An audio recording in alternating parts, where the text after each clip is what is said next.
Hey you, welcome back to my channel. Today I am talking about my all-time favorite work bag. This is the Tory Burch Robinson Tote. I have done an unboxing, I have done a what's in my work bag, but now I am doing a follow-up review. It has been almost a year of having this bag, and granted the last few months I haven't been using this bag because I haven't been going to work, unless you count the bedroom to the kitchen to here. But either way, I've had so many questions about this bag and I wanted to address some of them, but I also wanted to talk about some things I'd wish I'd known before buying, because I think that would have helped me take better care of this bag. But first, if you're new, welcome. I'm Jules. I do videos every week on fashion, style, and shopping. I do hours of online shopping and research so that you don't have to. And I share everything that I've learned so that you don't make the same mistakes I do. Either way, I'd love if you subscribed and click the bell to join our family. So a little bit of background, I bought this bag at the end of August in 2019, so it's almost been a year. And I've had several of you asking for a follow-up review, asking how the bag is doing. She's doing wonderful. She is loving her life. And I still stand by that this is like the best work bag I have ever bought, might ever buy. You know, the price is a little steep, but I think it's actually really worth it. And I think it's a much better value than if I were to buy like a real full-on designer. But the first thing I want to talk about with this bag are the straps. Now the straps are actually, if you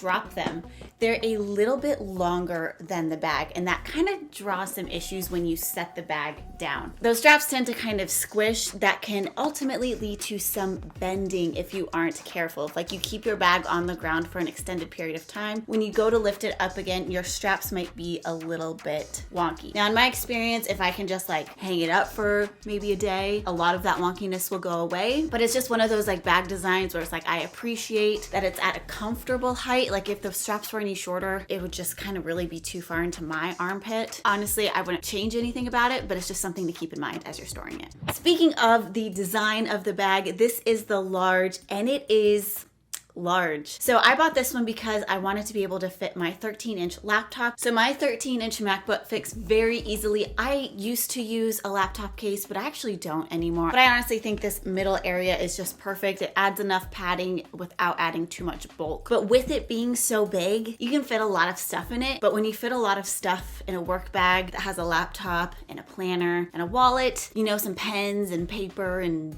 stuff, then it gets very heavy. And so I'm definitely one where when I'm carrying the bag, I don't have the best posture because it is kind of lopsided. Again, that's something I'm totally fine with, and I really like this bag for being a work bag, but if you do a lot of travel where you're carrying this for hours and hours on end, it does start to wear on you. When you're walking through an airport, you've got your carry-on and your bag, you're just like, wow, I'm heavy. So that's a little less than ideal. And then I find on an airplane, it doesn't really fit all that well underneath the seat in front of you. I personally am looking at getting a backpack for when I travel, like a nice one. I have ideas, but again, future video. But I definitely wouldn't size down if you want this to be a true work bag that fits your laptop and fits everything else you need. It's not bad to have a heavy work bag. It's just something to know in advance. Okay, so my next tip when it comes to this bag, this is kind of embarrassing.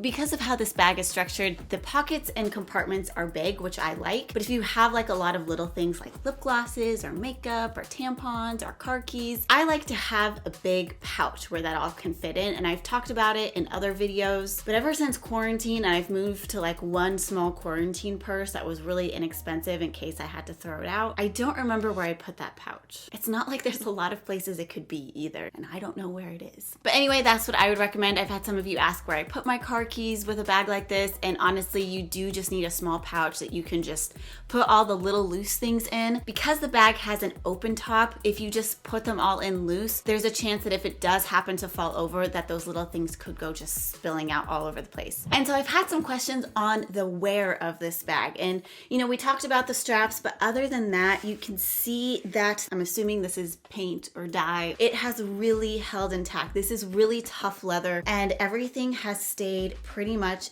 as it was when I first bought it. You know, there might be a little bit of bending slightly here and there, but I don't notice any creasing. I don't notice any like big unravelings that need to be changed. The one thing is on the back. And so this is the back that is always rubbing against my coat. And I've noticed, pretty sure this is one of my wool coats. There are little tiny, you can't see them in this shot, I will give you close-ups, but there are little tiny, did I say tiny? Fibers that get stuck in the grooves of the Saffiano leather. And at first it looks like marks, like either missing dye or paint or some sort of like scratch. But no, I've looked up close, I can move it with my fingernail and they're like tiny fibers.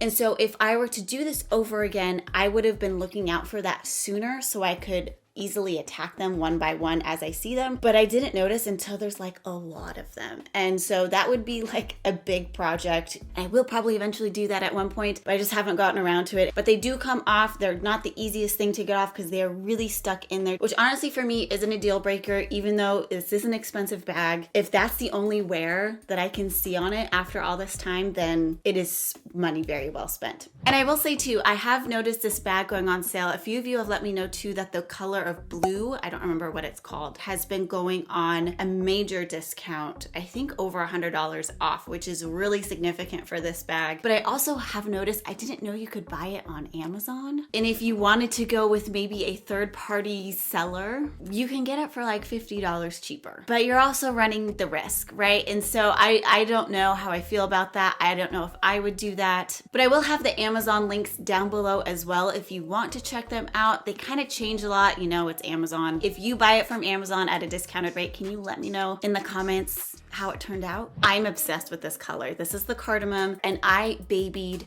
the crap out of it for the first 2 months. I didn't want to get it stained. I didn't want to set it on the floor. I was worried about walking outside in the rain. But I gotta tell you, this is one tough girl right here. This is a tough bag. It can withstand the everyday life you put it through. So if occasionally you throw the bag into your car when you're getting into it, it's tough. It can handle it. It doesn't need to be babied or like nicely placed. Like this is not the Louis Vuitton Azure color where you have to be careful about the white rubbing against anything and getting dye transfer. And I gotta tell you, I have just been so impressed with this bag. So don't worry too much about babying it. Like, yes, you spent good money on it, so you wanna take really good care of it. But I will link how I normally pack her in a normal work day right here for you to watch if you're interested. But thank you so much for watching. If you like this video, let me know by giving it a thumbs up and subscribe, of course, if you haven't already. But thank you so much again, and I'll see you in one of these two videos. Bye.